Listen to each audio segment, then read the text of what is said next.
Hi everybody, it's Doc Horowitz coming to you live from lovely Southern California, where we like to say things like, dude, surf's up, like it's a totally awesome day. Well, greetings from sunny Southern California. I'm here to introduce you to our final module on active listening.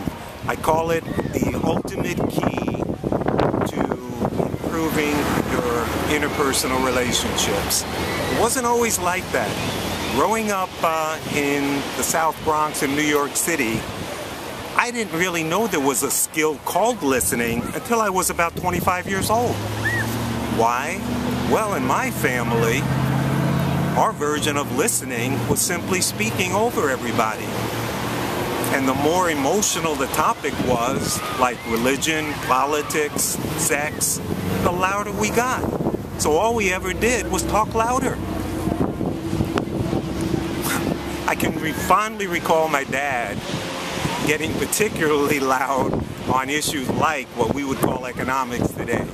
I can still remember the echoes of his voice saying to me, "What you kids need today is a good depression." Well, Pop, I think you got your wish. We're kind of in one right now. So I think I got your point. But that's a story for another day and probably an economics class. So what happened between then and now?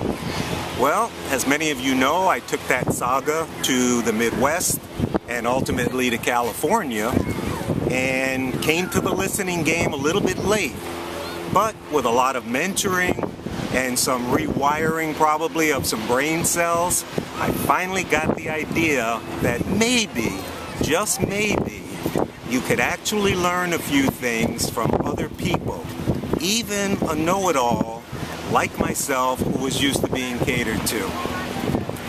So, with that, I'm going to introduce you to what I believe is the most important of all communication skills we've covered thus far, and that is active listening. In this module, you learn specifically what it is, why it's so crucial, and how to do it step by step. So, coming up next, active listening, the ultimate key to interpersonal communication and relationship building. Hey, gotta go now. Hang 10, surf's up. Take care.